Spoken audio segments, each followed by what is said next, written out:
I think we're ready to talk with Regis College.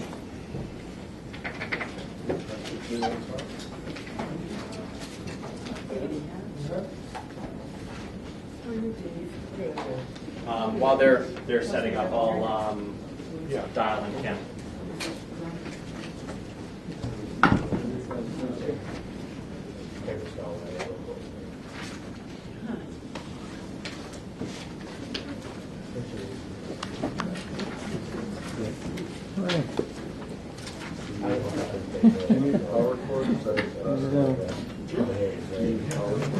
That gets it from the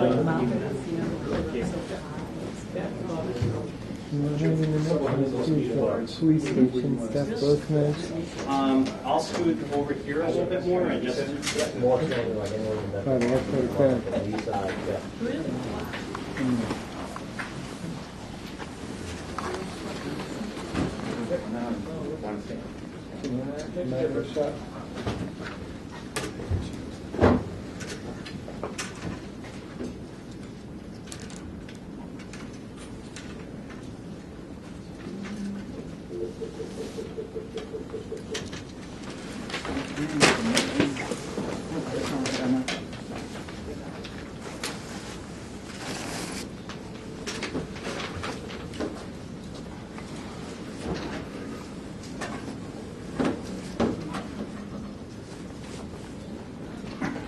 Hi, Kim, it's Joe.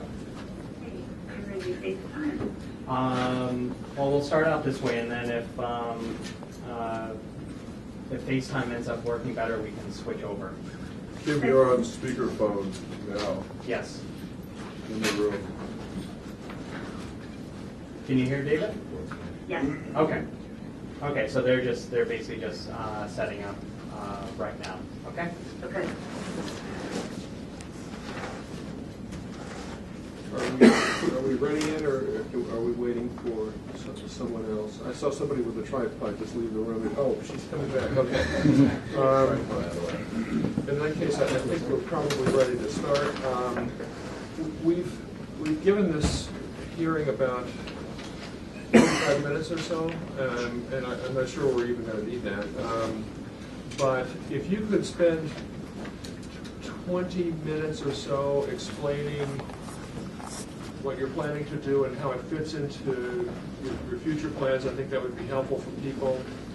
Then we could open it up to questions and comments from our consultants and the board, and then after that to comments and questions from anyone in the audience. I'm Al Adelot. I'm the chairman of the board, and my other members? Suzanne Bryant. Steve Oppenheimer. Willie Chatteldash. And David Mendelson. And everyone knows Dave Conway, our engineering consultant. And this object is Kim Turner, our landscape consultant, who's here. She lives in Newburyport, so it was a problem getting down. So she's here to talk and answer questions relating to the landscaping. So Great. Okay, so Excellent. Well, I'm Tom Pistorino from Regis College, and I want to thank everybody for braving the weather and coming out here tonight to hear our presentation. Very much appreciate this dialogue that we've continued and has got going now, I think, since June of last year. It was much nicer out. We have folks from Sasaki. We've got traffic and lighting consultants here with us. I guess I'll turn it over at this point. Time is of the essence to Peter Hedlund from Sasaki, who can sort of walk us through what we've submitted and sort of the basis of that. okay, great. Okay, we'll try to move pretty quickly through here. If you have any questions during, feel free, or else we take them at the end. We thought we'd bring enough information to be able to tell the story in case questions came up about them. So just as reference, we have the existing Regis College over here on the left, and on the right, the campus master plan. I think a number of people in the room are familiar with the master plan overall, but just wanted to highlight some of the key moves of that. There was a real focus on the master plan to concentrate on the core of Regis. There's one significant new building. It's actually an addition to an existing building, addition to Maria Hall. We'll talk about that in a little bit of detail. Part of improving the campus life experience for students on campus. Looked at the core here, which frankly has a lot of parking in it, and so part of the goal is to remove that parking from the core of campus and we'll show you the strategy for doing that. So we can always reference these if needed as they come up. Okay, so just a couple site photographs that we can also pull back up so we can understand what we're talking about. This is the central parking lot with St. Joseph's Hall here, currently a parking lot. This is a main spine running through campus, currently a roadway. Proposals to turn that into more of a pedestrian space. And this is one of the areas under design and question for today, the Spelman Parking Museum, and there's a small parking lot behind that museum, and a lawn area off to the side where we're proposing to put remote parking. So we have these for reference as well. Okay, one of the first things we'll talk about, we thought it was helpful to review some of the system changes from the existing to the proposed. So here we have the existing vehicular circulation on campus. North is essentially straight up. This is Wellesley Street. Here, three main entrances into campus: the north entry, the sort of formal or main entry, and then the south entry here. This is the Spelman Stamp Museum there. Currently, there is a sort of a confusing network in the core of campus, a main drop-off in front of College Hall, and a service route on the back with a drop-off by Alumni Hall. And the proposal here, sorry, I'm trying not to block people over here, but on the proposed vehicular circulation, we're removing some of that vehicular circulation in the center of campus. It's frankly dangerous for students, that type of thing. Just leaving that open for service and emergency vehicle use. We've met with the fire department on that. Shifting the alumni drop-off here to be connected over here for the student residences over here in this location. All the three entrances, there's no work proposed out on Wellesley Street. The main drop-off in front of College Hall remains, and then a new parking associated with Spelman Museum, and we'll show you detailed information about that. Okay, actually, keep that one up here. Annie McClurg is the transportation planner from Sasaki, and we've taken a closer look at this. We've done counts on the roadway, and so Andy will address some of what we've learned with the proposed vehicular circulation and the traffic counts. Just last week, on Tuesday and Wednesday, we took traffic counts. The Tuesday and Wednesday counts were taken by automatic traffic recorder with counters set across Wellesley Street, just north of the north entrance, as well as across the north entrance. The purpose of doing that over 2 days was twofold. First of all, to confirm that we were taking returning movement counts, our actual manual counts of turning movements on the correct day. We took them on Tuesday, but we left our traffic recorders out there on Wednesday, and as the higher the red and green lines show here, the Wellesley Street traffic is about the same on both days, but as we suspected from class schedules, Tuesday is in fact the day, as you can see from the lower orange and blue lines, the day that has the highest traffic between Tuesday and Wednesday. So these turning movement counts were taken on Tuesday in the AM peak hour between 8 and 9 o'clock, in the PM peak hour between 5:30 and 6:30.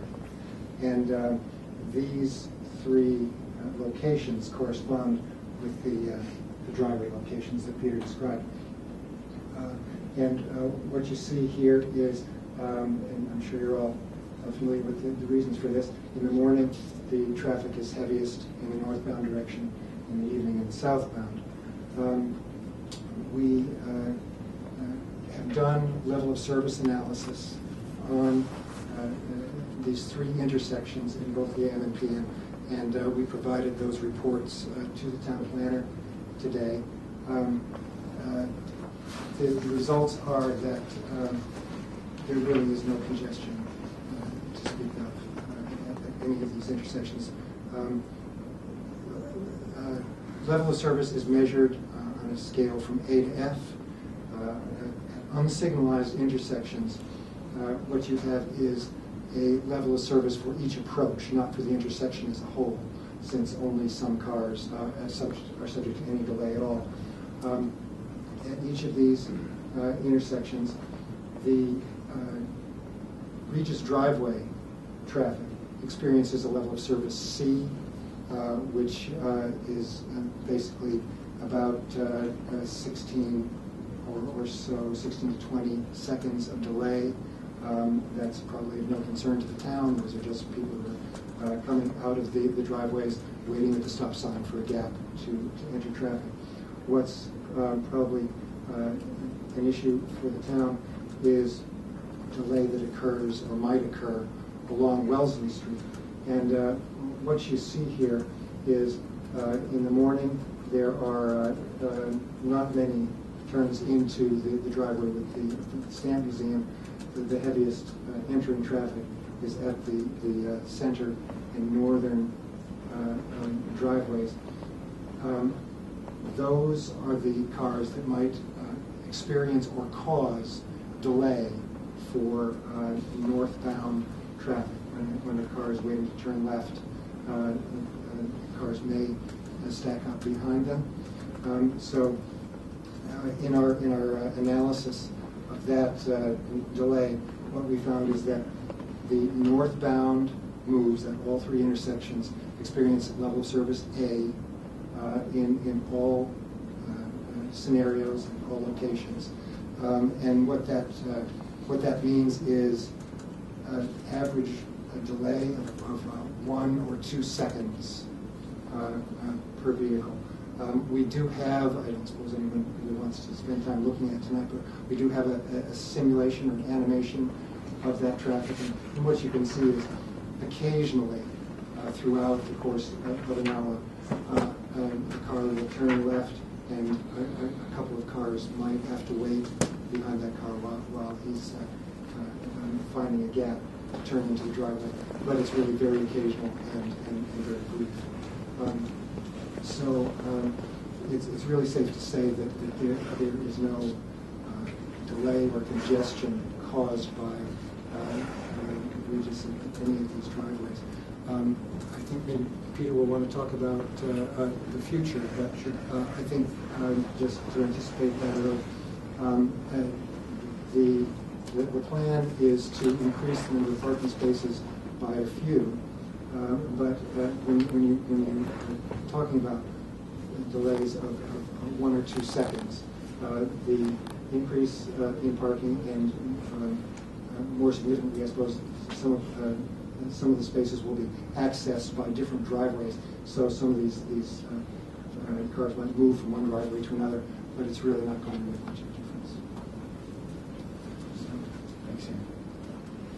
Do you want to see? It might be easier to see. Okay, so keep moving through here. Just talk about parking that Amy brought up.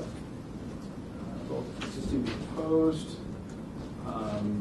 Existing parking here, proposed at the same time. So existing parking on campus, you have 681 spaces divided between the north, the west, sort of the central area, and the south. There's a couple issues, a couple dead ends that we wanted to deal with. Proposed parking increases that number by 9, so not a significant increase, and the main difference is to take out parking that's in the core that relates to those landscaped areas that we wanted to create. The north lots stay at the same number, the west lots stay at the same number, and that parking is shifted mostly to the south and to this more remote parking lot by Spelman. So that's a sort of overview of the parking. There's a 93-car parking lot that we have a detailed study and look at for you.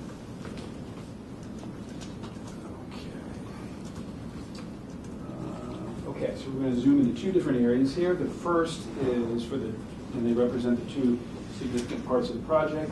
And the first is up on the quad. The second will be the Spelman parking area. So Closer to Joe, we have existing conditions at the core of campus. Just to orient you, this is College Hall here, north being up. St. Joseph's, this is the student center here. Maria Hall, the library, this is the big lawn, the old estate, and the drop-off going through here showing the sort of all the parking in gray. This is our proposed phase one, which would take out that parking right behind St. Joseph's and create a landscape quad space. What we think the college and through the master planning process, the school is quite excited about this, removing that parking, creating a more open grassy area, keeping a number of significant big old oak trees here and making the front of St. Joseph's handicap accessible, which now it is not. Let's get this over here to the phase two. Yeah. Also part of phase one, we have a temporary access connector, which is down here, and this allows us to be able to get either service or emergency vehicles over to these lots here in anticipation that this central roadway will be closed. And we're showing that on this plan. This is the future build-out after this red is the addition to Maria Hall. That's 72 new beds of student residences on campus. Elimination of that central roadway, a new pedestrian walk there. Also, that walk will be accessible for service, emergency vehicles, that type of thing. We met with the fire department to talk about turning radii. So that will be a fire route through there. The new addition on Maria. And connecting the roadway along the backside here to be able to access the this smaller student parking area there. What we can do is keep that up and show a vision of what this would look like. So this is a rendering that we did during the master plan process. This is the existing view. We saw that earlier of that central parking lot. You're essentially standing right there and looking out on that existing parking lot. So the proposed view, removing that parking, new open green quad, keeping the big trees in back, and the new building would be right on your left-hand side, the addition to Maria Hall with this great college walkway adjacent to it. And Grace, the project architect, might mention a little bit about the building. So the building will have 72 new beds for with apartment-style dorms. So it will be 4 to 6 people per apartment.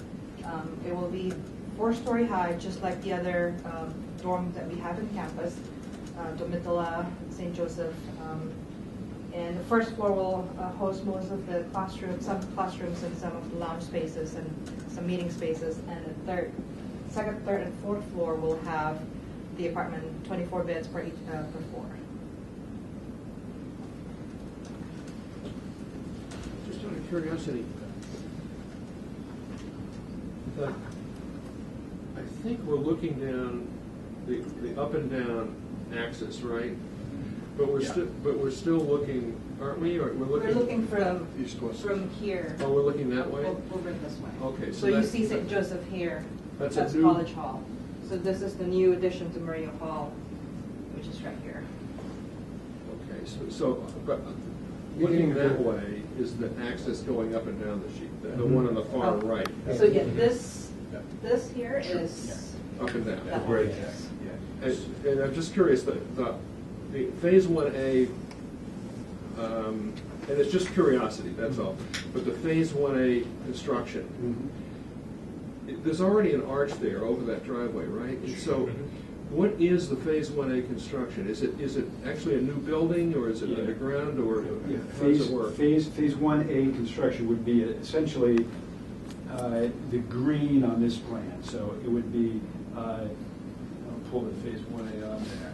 So the phase 1A would be keeping the roadway and the parking here, but No, I understand that. You show an orange new construction. yeah. It's sort of, So here. right there. Yeah. That's a new plaza in front of St. Joseph's. It's not a building. No. Okay. Yeah. That was my question. Yeah, that's a plaza that helps us get handicap accessibility. Gotcha. in St. No, Joseph's. that was my question.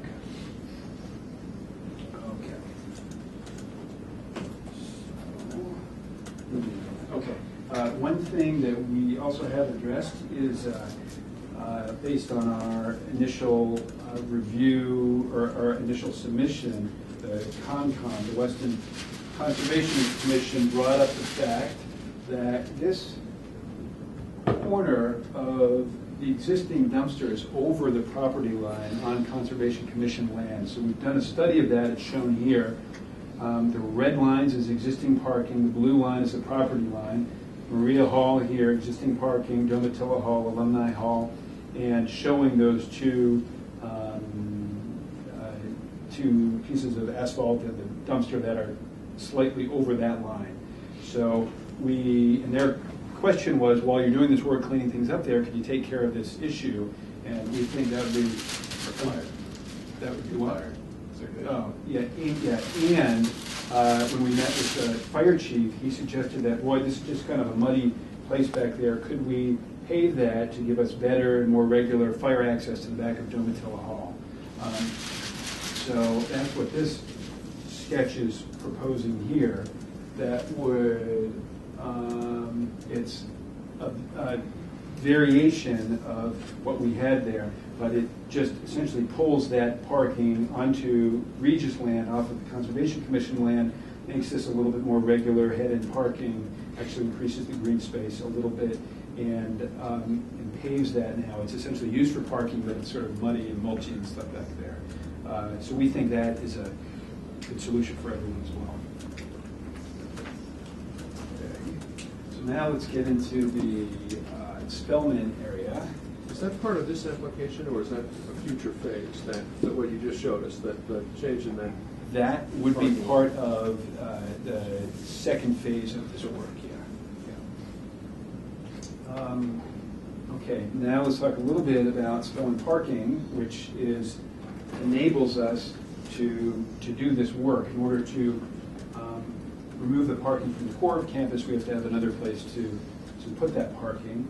So existing conditions just over here, to orient everybody, this is Wellesley Street out to the side here. This is the Spellman Museum.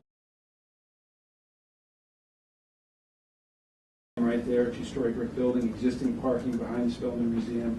This is that south entry coming in, and the entry into here, smaller parking lot with Walters Hall, existing tree canopy here, and the property line, and the neighbor over here.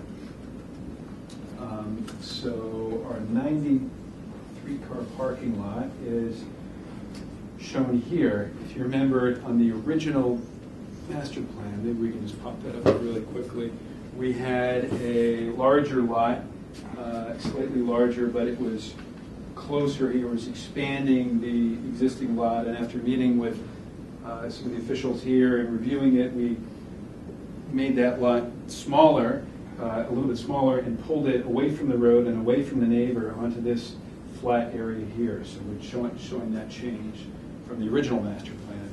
So here we're showing a 93-car parking lot, the new work. This is the existing roadway, existing entrance, existing parking behind the Stanton Museum, new entrance to a new parking lot, screen planting associated with that, and lighting associated with that as well. That Dee, our lighting designer, will talk about a little bit, and Steve will address a little bit with the, I'll have both of them talk about both the civil engineering implications, and this is a photometric drawing and study that we've done as well. So, Steve first, you want to? Just touch on the engineering real quick. Let's pull back up the phase, the quad design.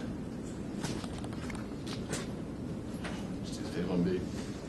So some of the engineering aspects of this work, I want to mention. In the quad design, there is existing utility work that'll have to happen here to enable the Maria Hall addition. And also, the campus has some existing deferred maintenance issues that I'd like to resolve as part of the project. That would require some utility work within the spine road and the squad that we'll be planning to do while we're doing this work. The storm drains in this area are actually reducing impervious area on the core of the campus up here. So the idea is that the management of the stormwater would remain much as it is existing, with just some additional drain lines and catch basins to make sure we're collecting water as necessary in that area. In the new Spellman parking area, we'll of course be adding impervious parking area in this space.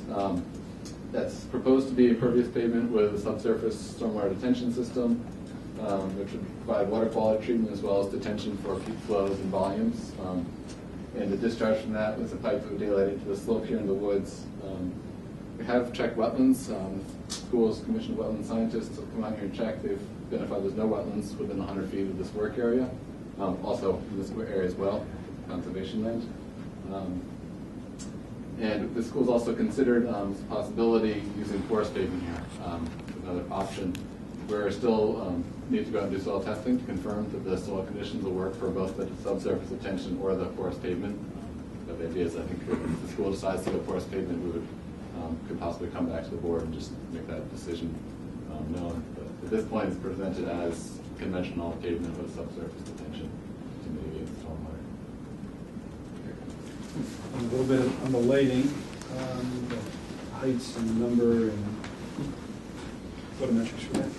Yeah, one of the, obviously, we're concerned about how much light we have for the parking, safety issues, evenness, all of that. And we looked at several different heights of fixtures. One, we ran it for 16 feet, 20 feet, and 25 feet. 16 feet is a real issue. And the issue becomes trying to get even lighting in here and not have real high and low points. At 16 feet, to try and cover this area with a good amount of light, what we're looking for is about 1.5 and something of that nature as an average, and trying to make sure that we don't go below 1 foot candle as a maintained anywhere on there for safety reason. But we're also trying to keep the maximum to minimum as low as possible. And what we found is that with 16, we couldn't get anywhere near below an 8-to-1. It just because you wound up trying to get light here, you wound up having to boost up too much light directly underneath the poles, things like that. We found that 20 and 25 work very well. To give you an idea of what 20 feet is, there was some correspondence about Biogen. And the parking area in the front of the building has a pier that's 3'9" and then a 16-foot pole on top of that. So we're roughly 20 feet there. So it's that same sort of height that we're looking at here. The other thing that we're doing is we are proposing to use LEDs. Why? Okay, yeah, it's the big thing, big deal.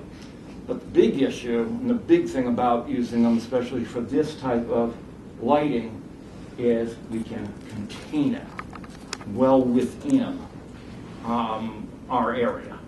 We put most of the light in there. We're not throwing light all over the place. This sort of red dotted line, we call it the 0 line. That is where the computer says that's where light stops. And right now, that point, this is the closest point we get to the property line, which is 120 feet. We also have a lot of trees that are going in and a lot of existing trees. So we've got a lot protecting the neighbor. They really shouldn't see these. They're cut off, they're putting the light down so that we're really not getting a huge amount of light spilling out, and we're also not going to have visibility from any distance because it's throwing the light where we want it and not throwing the light out back. I think that's pretty much where we're at here. We really are interested in keeping, getting back to it, we're at a 3.3 to 1 maximum light to minimum light, which is really good for this type of thing. So you don't have the highs and lows for people moving through. What's your average? 1.6. We typically, I mean, for the last 20 years, we've shot for a 1 foot candle average on the ground. That's what we got for IDG, IBC. That's what- As an average or as a minimum? Average. We can certainly look and should be able to get that down by, the problem again becomes one of trying to get that one as a minimum in here. That's really tough. And also, if we're doing a 1 as a minimum, obviously we're going to be above 1 as an average, so. Yeah, and you know, my question on that is if the town is looking for 1 as an average, as a lighting designer, would you feel comfortable going below 1 and having 1 as the average, and maybe it's from 0.5 to 1.5, but 1 as the average? Is that I'd have to look at it. I'd be concerned for a remote parking lot for a school to be where we have areas where it's at 0.5. I would have a problem with that. We have this conversation every single time. We do Sure. The person who established the town standards was Bill Lamb. Right. It's a repeating conversation. We do hear about, every time we do a parking lot, we hear about, oh my God, if you go under a foot candle, everything becomes disastrous. But No, it doesn't become disastrous. the polar diagrams we saw from Biogen, which was then when it was an application of Boston Properties, that averages 1 on the ground. That whole parking lot is 1 on the ground. Okay, as an average, I can see how they did that, because when you get out and back. No. In any given cross section.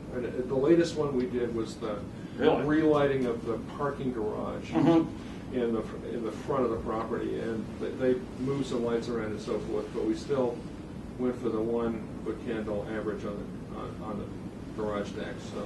And they gave us polar diagrams that showed it. Now, maybe if you go out with a light meter now, it'll show something different. But the evidence they gave us was for an average of 1. I mean, again, we can hit an average of 1. I would be concerned. It goes against IES standards for schools. Again, in a remote part.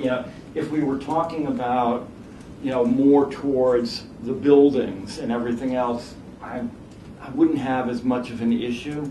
Now, the other thing that can be done is, all right, when they know more of what the usage is, especially with LEDs, we can look at, can they take some of it down so that you don't have that high level. Could you pick up, you're worried about the light falling off between the poles in the center section. I mean, would it be possible to put, bollard lights or something lower that could beef up that drop off? Bollard lights would last about 20 minutes. Maybe yeah, not. I know. No, I understand what you're saying. Lighting. Well, is it possible? All of that, yeah.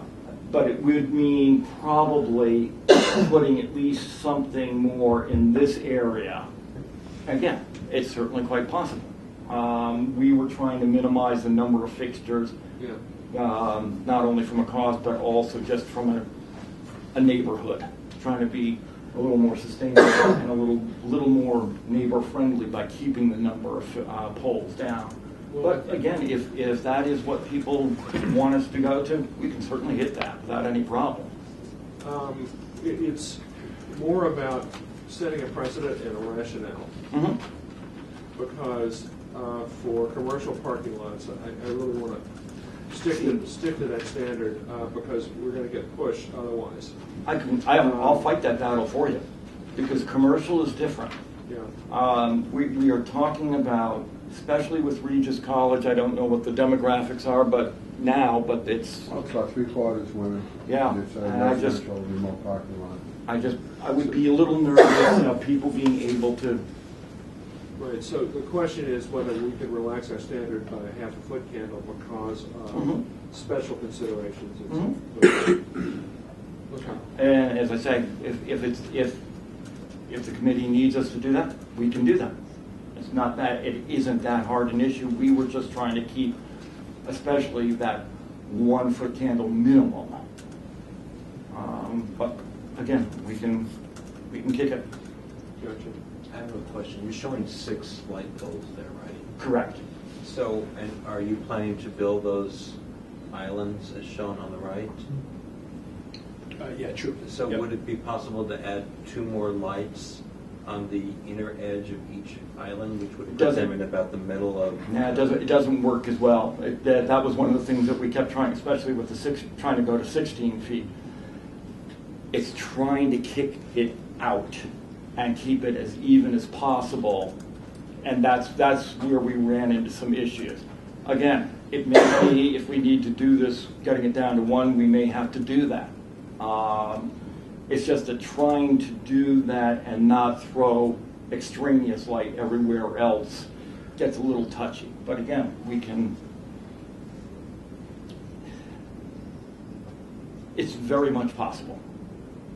I was just thinking it might be a way to keep it more evenly, 1 foot candle rather than having a half and 1 1/2. Yeah, By having a couple more light poles. yeah. I don't think I agree with the keeping the light bills as the minimum. I think that's more sensible to me. And honestly, no, I mean the number. But when we're talking about the foot candles on the ground, I think it's an absolutely valid reason. That's a very isolated spot, and at night it's quite dark.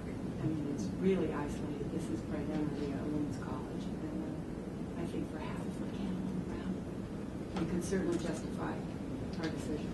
Yeah, as I say, I'll fight the battle for you on the commercial side. It's more because of the demographic and where it's located.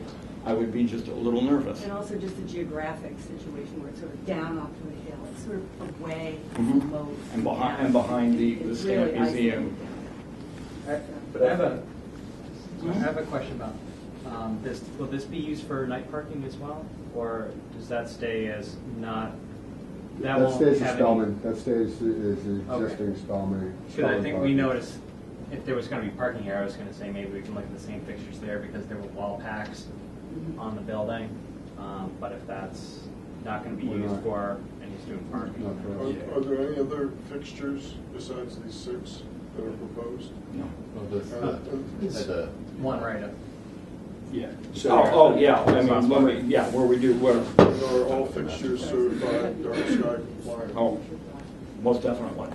Actually, that's a nicer, again, one of the nicer things with the LEDs is that the bug rating is really low, much lower than most, actually lower than any other, metal halide, high pressure sodium, induction, any of those. Well, it also has to do with the shielding that's around it and stuff, so. That was Yeah. my question about glare. In other words, is these are 20-foot Mhm. lights, so the visibility of the light itself.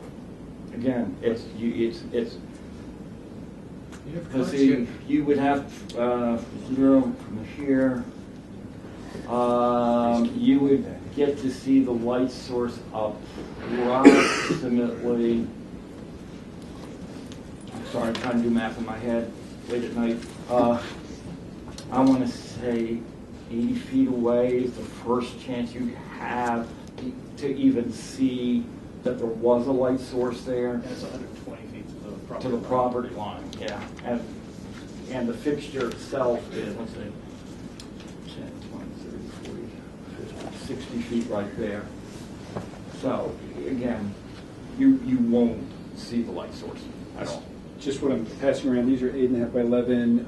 This is the light that at this time we're proposing here and showing in relationship to the one at Biogen, and also there's some other images of existing lighting on campus, and then there's the Biogen lighting.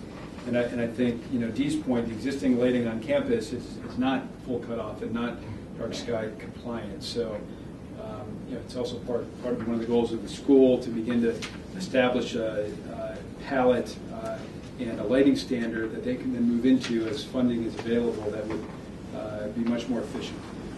So, are you saying that the light fixture here realistically would be applied elsewhere as you do other improvements for parking lots, or That's the and then idea. you just haven't picked out the fixture in order to set that? We're still working on the master plan of what the fixture looks like. The concept behind it would be the same thing. Dark sky, low bug rating, really low glare, definitely. Two different kinds of fixtures here. Yes. Is that because you're... That is the fixture, right, that's existing at the new athletic fields. The new parking lot at the new athletic fields. All right, and this is what... Which, are you proposing one or the other of these, or...? It's similar to that one, yes. And part of that was, again, if you will, we're back of house, so we don't really need to have a decorative fixture. But also with this particular one, it really does do some really nice hard cutoff. Again, you can sort of see where it really drops off. If we were doing the same thing with the metal halide, we'd be at least 20, 25 feet further out on that zero line. What's the picture on the walkway? The lighting fixture on the walkway? Sorry, where? The one fixture that's not on the parking lot, the one that's up near the driveway. I think that one is going to be probably what we were talking about. It's going to be part of more of the master plan fixture because it's part of, if you will, the pathway system as opposed to a parking. It's a pole light. Yes. Pole light, yeah. Yes. There's a photograph of a series of pole lights going down the driveway. Yes. Is the intent that it would look like one of those or similar to one of those? Yeah. Yeah, so let's see, so, hard to really see back here. So there are two sort of pole lights on the front of campus. This is the really old one from the probably 1960s, and there's a number of problems with that. And this is a little bit more modern one, more of an acorn style. So what we want to do is to establish something for the front of campus that has the right historic look to it, that's efficient, that's putting light where we want it to and not just a glowing ball in the sky, and begin over time to think about retrofitting these lights as the school has funds available. And with the new pedestrian level lighting that we're talking about putting in to be able to establish that standard. And all of those fixtures are only 12 feet to the top, and that we would definitely not go any taller than that. If I heard you correctly, you're not actually proposing another one of those. You're trying to find one that would be emblematic of the school. You're still looking for the right fixture? Correct. We're still looking for the correct aesthetic at this moment. Yeah, and we want to get the right fixture in front of the president and make sure that she agrees with that. The issue with this fixture, and Dee can chime in a little bit more, is that this essentially glows. It's not putting light on the ground. It's very inefficient. Some of the existing lighting on campus in the parking lots in the back, the Cobra heads are not up to the full cutoff standards that we'd like to meet. So they do have historic fixtures that look like this, but are full cutoff, putting the light down. Put the light up in the housing. Yeah. Yeah. And then, yeah. Yep. So, Exactly. And again, to address your earlier question on where for this project other lighting will go, we can talk about that in two areas. We're proposing with this second phase, when this new walkway is put in here in the core of campus, to have lighting associated with that, and there would be that more pedestrian level lighting that we're talking about here. I'm not sure exactly what type of fixture will be in there. Also, some lighting attached to the walkway here. If you go up and look at that existing parking lot, those spaces are lit by big lights that are attached to the buildings. And that is, I'm not a lighting designer, but that's not what you want to do in terms of the efficient location of light. So being able to light this in the most appropriate way is one of our goals. And the last place lighting will happen is we have currently there's no sidewalk from Spelman up to the core of campus. There's a roadway that goes along here. There's no sidewalk on the roadway. So we studied pretty carefully how to get pedestrians safely from here up to here at night if they're remote parking or something like that. And so we're proposing a narrow 5-foot walkway that would be ADA accessible. The roadway now is not. This would be, and would enable people who were parking a lot down there to be able to get up to the main dropway. And associated with this path here, we would have some lighting as well.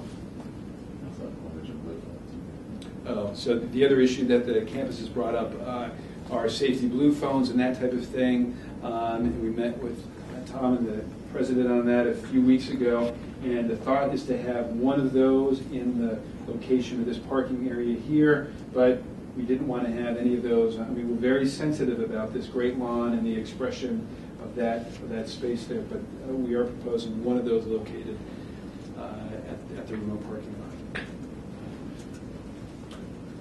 That's all we have. But so just to be clear, Yeah. this submittal is for the parking lot, the new Part 93 car parking lot next to the Stamp Museum, the new walkway, sidewalk up to the main campus, some lighting associated with some of the new pedestrian walkways in the central part of the campus. And that's what we're looking at. Is that right? Well, we're also showing the part of what we consider phase one, and it's not fully drawn out yet, is the addition to the resident hall. Oh, the building additions. Correct. Yeah. To go back to the question about the revised parking behind Domitilla for the Concom and the fire department, that would also be part That's of part of this? phase 1B. Not phase 1A, but one of the. One thing. 1B. So all of those things are going to be in our decision. Is that what you're requesting? Yes. What about the library? I thought originally the buildings were going to be left off because the time frame that you were shooting for was to be able to start work on the ground following commencement in May. And Actually, before commencement, if we could, okay. but yeah. And but the building was mentioned that was a longer term thing that could be followed up in sort of like a secondary application. But the important thing was taking care of the parking lot and the quad and the pathway. Right. The building construction would occur the following year. So, I mean, we would have to come back and resubmit or submit a additional package. Yeah, because I think that's how it was sort of laid out, was that there was some short term and then longer term, and then to break out the application so the longer term can happen as you work on your architecture plans, any lighting and stuff that would be associated with that, but that we didn't have to, we could take our time with that rather than worrying about all the issues with the building. Sure, but what we also want to show for sure is what our intent is longer term. Right. Right, so, this is, the master plan is more than just the parking lot. It's going to be this addition to the hall. Right. It's going to be a renovation of the library, and it's going to be a renovation of the student union building as well. Right, but of this phase one project, which includes the parking lot and the walkway, you're also going to be doing your drainage, your sewage disposal, the utilities. Utility, steam line, water, lighting. electricity. Okay. Now, when, long time ago, when there was an agreement for you to be able to hook up to the sewage, through Waltham, through their sewer system and stuff, there were some restrictions on that and stuff. Correct. How does this comply with those restrictions? I'm a layman, so I'll just say it's well within the capacity restrictions. We're not doing anything that adds to the storage in material fashion. Adding 72 beds, I don't think is going to alter that. I believe in that, the original submittal, we did outline, I don't know the numbers off the top of my head, but the I expected don't know them additional either. I flow know rates. that there was some, I wasn't on the board at that time. I think it's but I in know that. there were some restrictions on it, so. Our narrative letter there explains that. We can give more backup on we have, the last year's reporting, to MWRA, but the sewage monitoring flow rates, and to show that we're within the permit allowance. even Right, with the but new additional flow. again, it's worthwhile to revisit that agreement. My old, it's a long time ago, and I wasn't, on the board at that time, but I thought there was a restriction on any new hookups, that it was for existing stuff. Well, I think that, So, I mean, that's, this, as I recall, it'll need to be double checked, and I'm sure I'm sure our building inspector will review that. The submittal that we're looking at is at different levels of completion, and I'm just wondering about, the parking lot and the lighting and the landscaping associated with it is pretty definitive. The rear changes to modify the dumpster location, that sort of thing, that's still in freehand sketches. The walkway and the lighting associated with that is not even at the freehand sketch level right now. At least that's not, we're not looking at anything more detailed than that. It's just, right now, it's just a yellow band on paper.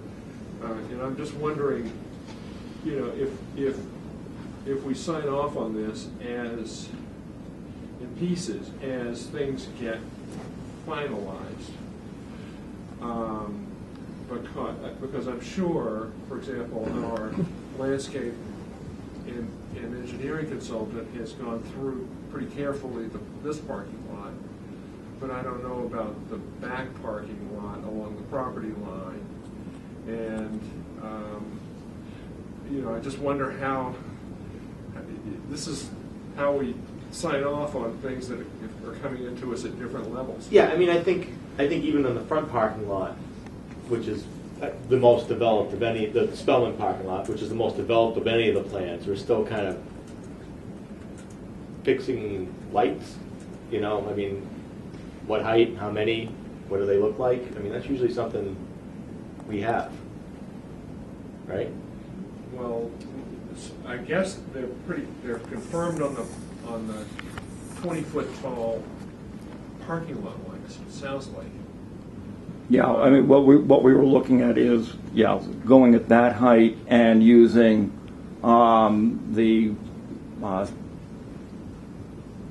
the fixture is not one of the decorative ones. It's much more. I'm not sure whether it's cut off shoebox. Yeah, yeah. And you're okay with the 1.5? Well, I'm guessing that the board's probably going to go along with it because of the student, you know, a remote student issue. That in this particular case we might relax the standards because it's, you know, a lot of women. I mean, the parking lot is designed enough. I mean, you know, I don't want to speak for Kim, but she might have issues with like some plantings or particular plantings or something like that. Steve knows I have a couple, you know, minor comments that probably only matter to me and him about like the drainage, nothing that would hold it up. You know, the connection piece and the dumpster piece I haven't seen yet. I can't imagine that's a huge. I don't think it's huge. It's just to do. It'd be just nice to see before. Actually see something that's hardlined with some calculations attached. And the same thing would be true for these. I don't much care about the sidewalk itself, but it'd be nice to know what the final pathway fixtures are going to be. If they're going to be 40 feet or 10 feet. And what they're going to look like, and you know what the specifications are. So not to take like Joe's job, but like, you know, I mean, that's really the crux of this application is getting that parking lot ready, and so that they can make this big move. Right. And you know, when could you have those answers? If I may, the path that connects it is shown on the application package with grading and layout. The lighting, as you said, still has to be worked out, but that was included in that package. Okay. The rear parking on Domitillo is just something that's come up as a result of review of this application, so it's something that's just now in a state of flux. Well, I'm thinking we could just issue a decision contingent on getting additional information when the information is ready, as opposed to holding you up on the whole application because you don't have a pathway light thing down here. You know what I'm saying? I'm just trying to get an idea of how we, you know, how we do that. I would like an answer about that sewage hookup, because that's part of their application here too. So what we had determined before was the existing sewage flows at 23,500 gallons per day. With the proposed building, we have 28,200. I saw the numbers, you know, in terms of that. But it just seemed to me that I remembered that there was specifically excluded What any you might be, additional hookup. yeah, I think what you're thinking about is it excludes anything other than the college hooking it up for traditional educational purposes. Any additional hookup has to be owned by the college and for traditional educational purpose. So it couldn't be a neighbor connecting to it, it couldn't be a non-college owned entity. Yeah, I just don't, Right, I that's just would like to see that language sort of checked to make sure that we're all on the same page. So would you like us to submit No, that, I or think would you he's saying if do the your own building review? inspector checked into that. It just, But Yeah. is that a public Verify that's document true. that Oh, yeah. was available just to send to the building inspector? And Oh, myself? yes. Do the permit. But, I mean, just to boil it back down, any change in sewage flows is associated with the building, which we're gonna see later. Okay, so, you know, the stuff that we're really looking to approve now doesn't have any delta as far as sewage. Right, correct.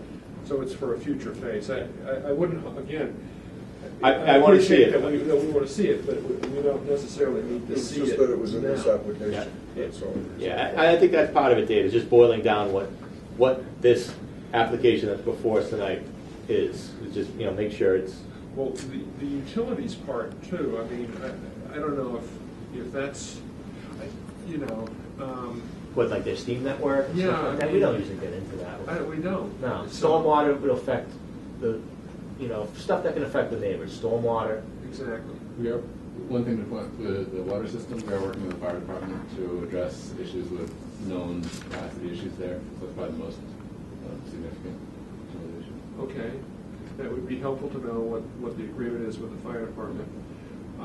But otherwise, I mean, we don't get into buried electricals or steam lines or any of the rest of that stuff. Is that it is buried and that you're not clearing out areas that wouldn't be otherwise cleared to do that work, and if you are, let us know. We can make it part of the application. But no, we don't get into stuff like that. It's just stormwater and, you know, Change in impervious versus impervious surfaces, that kind of thing. Shall we ask Kim? Thank you. Yeah, Kim, are you still there?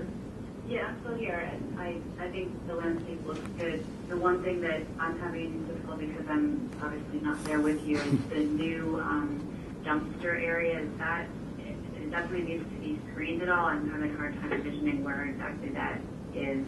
They're gonna have to come back to us, Kim. Yeah, that's, Okay. yeah, Kim, that's up by, that's not by the parking lot by Spellman, that's up by the behind Domitilla and the residence areas, and would actually be part of that phase 2 that we're talking about. Okay, Um, okay.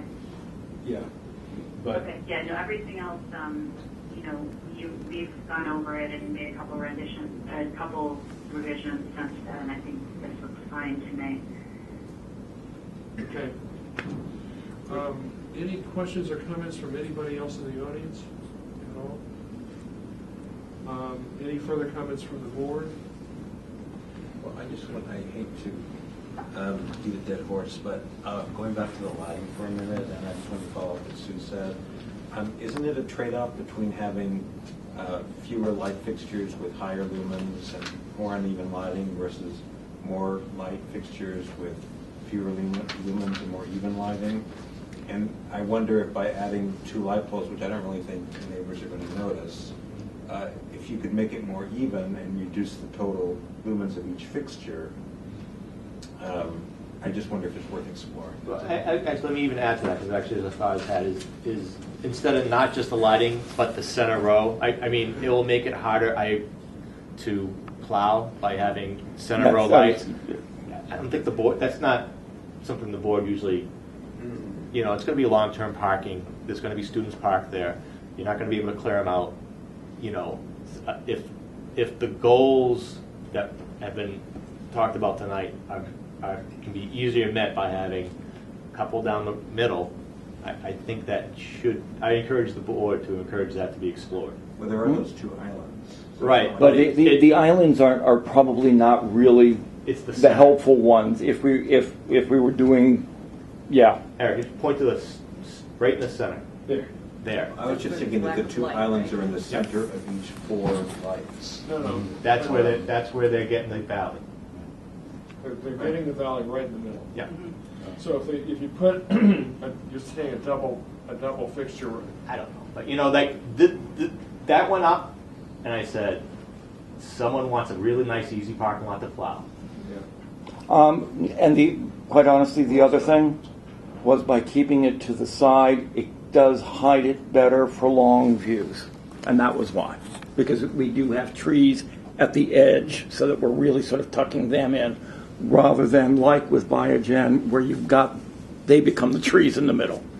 And that's why we were looking at that. We were trying to make them as innocuous as possible. But you were quite correct. It can be done that way. I mean, you know, if you look at the Biogen lot, it's not exactly as though the big bad wolf is going to jump out at you. It's not a dim parking lot. No, that's true. But it's generally inhabited by a bunch of adults over there. Yeah, no, I understand, but it's not like people will be lurking in the shadows. Yeah. Well, no, and I can understand trying to make it if you live in one, wow, yeah, that's what you're going that's for, what as opposed to saying. having to do higher, and it's just because you're trying to get into that little It's center, trying to get into deep, the dark middle. area. There's a Yeah. valley in the middle. Yeah, You're yeah, no, trying to I get get that, yeah. So if you put that pole in the middle, maybe you even it out, and then 1 foot candle Yeah, it would be fine, works. yeah, that would be fine. Two, one in the middle of each four, which puts them near the islands. Well, they could be mounted on the islands and reach over. Right. If I may, if we want somebody to, if you want me to look at that, that's fine. Please don't make me look at just using the island. It doesn't work. I've tried. Trust me, I've tried that one. Maybe we leave it up to you. Here's what we do a lot of times. Mhm. We'll go ahead and continue the hearing to look at the conditions, the draft decision. And in the interim, if you could look at the lightings one more time, at maybe evening out the lighting and shooting for the 1 foot candle, then when we make our decision, we could decide which way to go on the lighting scheme. Do you follow that? Yes, I do.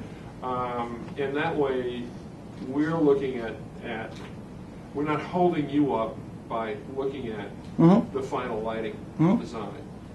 And push the designers, because if they want to move those island in, put the poles there, and then have parking outside or those islands too. I mean, that's again that Yeah, or one solution would be to have a median down the center that's running there and lights in the middle. It's a tricky spot where we're really tight here and pretty close to the edge of the forest over there, but that's certainly something that we can explore. I just would like to come away from this hearing with either a decision or directive on the 1 foot candle minimum versus 1 foot candle average issue. I would like to just consider, this is long-term remote parking for residential students, not commuting students. It's not, and it's mostly young women. And they're not coming in and out at 9 to 5 with masses of people. They're going to be coming home late at night, on the weekends, early in the morning, and the pitch dark. And we're very concerned for their safety. There will be cameras there. There will be an emergency light, but it's pretty much removed from the existing parking lot now. It's sort of in the core of the campus, and it's surrounded by people and 24-hour activity.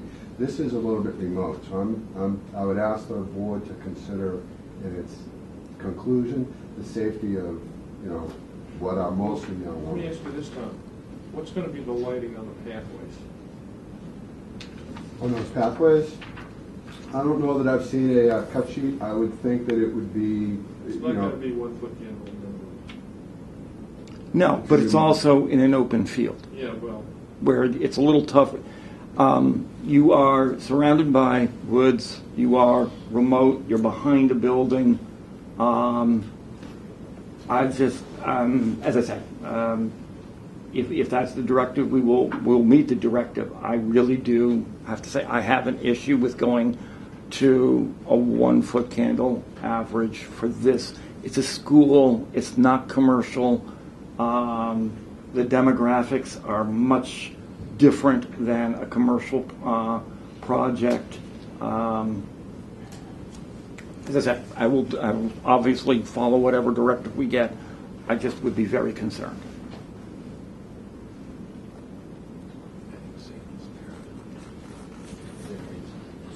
say a 1 foot candle average, Average, right? Mhm. If it was 1 foot everywhere, for sure, and not average, like some of it's 1.5 and some of it's half. Well, there's no way you're going Well, to get what you're- absolutely 1 foot candle in every Well, but, one. I mean, but that's the, so you're defining it as average as opposed to a minimum and a maximum, right? Mhm.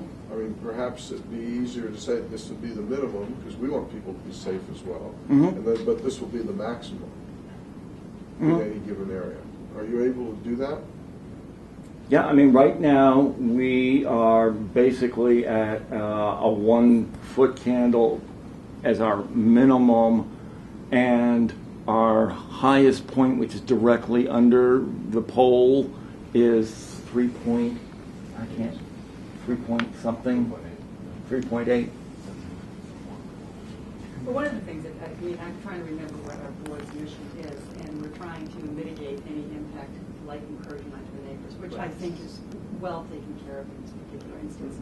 So I'm not sure why we're. Encroaching and glare. Yeah, it is, they've, it's taken No, care of. we don't have the glare. We're So we going, have we're going on to mitigated the impact blacktop. for the neighbors, and now we would like to ensure that the students have safety. But as was said, if we added 2 more poles, even on the outside, but, kind of thing, you're going to increase some of that lighting He's looking at maybe lowering the maximum. so that you're not at that 3 foot candles, at all places, I don't know. I don't know. I don't know. I don't think that's gonna be possible to get that. Just by the nature of what light fixtures are. Yeah, you can change and you can play with lumen values. You don't have. It's not sort of an infinite moving. I understand that. But again, if that's what we're directed to, I will see what I can come up with. But Are you putting the lights along that back parking lot, along the property line there, or is that going to be lighted too? Do you know? The one that we just looked at where the dumpster is? right now, there's lighting on the buildings. Yeah, but are you going to put new lights back there, do you know?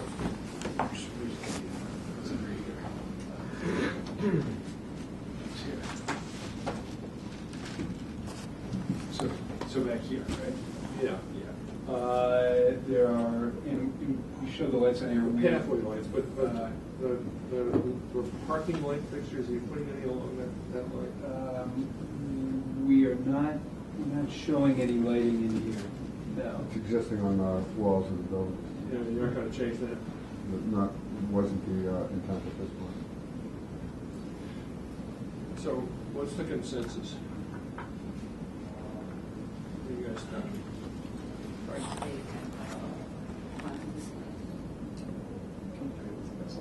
But you think you're looking for an alternative to? Well, I'm okay with it. I do think safety is paramount, but I would just like to see an alternative study that would achieve possibly more even lighting without having to go up to 3, even if it means adding a couple more light fixtures. And David, what do you think? I'm okay with it. I think you're right. It's well taken care of. It's going to be behind a lot of stuff, and this is what I could go with. This, Yeah. So what I'm hearing is 3 people are okay with it as it is.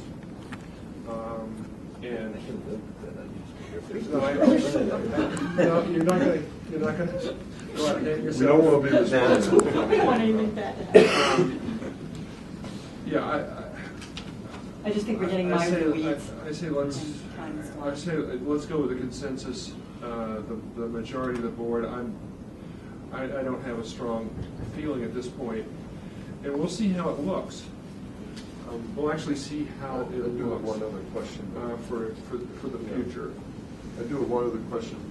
That long path between the parking lot and the quad, could you put that board up that shows that? Yeah, this is, kind of starts there, and then But you had an overview of it to show the whole path. So along that path, there would be additional lighting. Sure. Yep. Right. And, did we discuss that? We're going to, yes, we did several times. We're going to need to see as amendments to this application, as you come along, the lighting fixture, the walkway lighting fixtures, and the back parking lot along the front, the dumpster parking lot, I'll call it, more carefully defined so that we can take a look at the engineering and possible landscaping on that.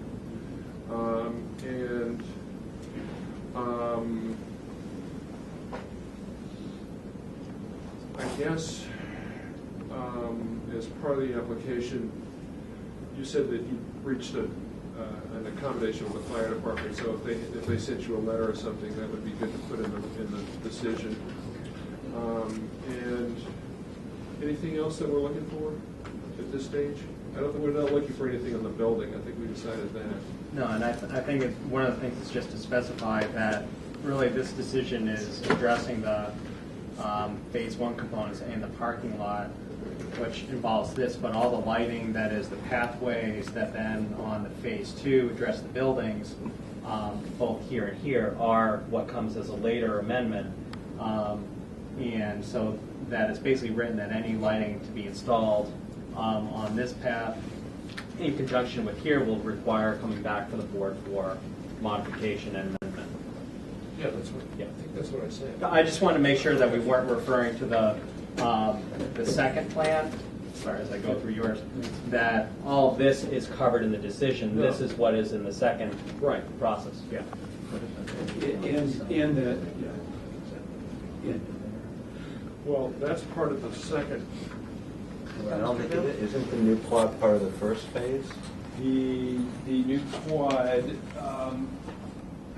this part of the new That quad, part. yeah, is Right. part of phase one. Well, there isn't any. We do have some. There's a couple of trees. Planting, yeah, we have That's it? four That's trees it. there, Oh, okay. mostly much more open, because there's a big sort of oak grove there, and we wanted to be able to get a fair amount of sunlight into this space, more of an open, flexible lawn space. And that, Chairman, your comment about the, the dumpster parking and that reworking, that would actually be part of that second phase as well, because we aren't, this is just a temporary connector road. We wanted to put that on there to address the issues of the Conservation Commission, but all the work below that line would be associated with the building and would be essentially built after that building is built. You build the building first and then do everything around it. So, so there's certainly time to think about So that. just bear with us. We're trying to figure out what we're including in the decision, what we're not including in the decision. So we're not including in the decision the back parking lot now, the dumpster parking lot. That's a different, that's under a different review. Is that what I just heard? That's what I just. Yes. Okay. And we're not considering the second part of the quadrangle walkway development, because that's associated with the new building construction, so we'll hear that later. Okay, but we are looking for the walkway lights for the pathway from the parking lot, new parking lot to the main campus. Okay, are we agreed on that? That's the scope of what the decision's going to be dealing with at this point. Okay. Good. Then we'll schedule a review of the decision. When, Joe? In 2 weeks on our April 2nd meeting. April 2nd, what time? 8 o'clock. So we won't hear testimony, we'll just review the decision and vote on it, and that'll be that. 10 o'clock p.m., right? Yes. All right. And do we have to bring? No, we're not going to hear testimony. That's it. But any revised, I would, to finalize the If you got plans the that we pathway referenced. by then, it's fine to include it. Good. Thank you very much. Thanks for the Thank time. you. Good night. Thank you.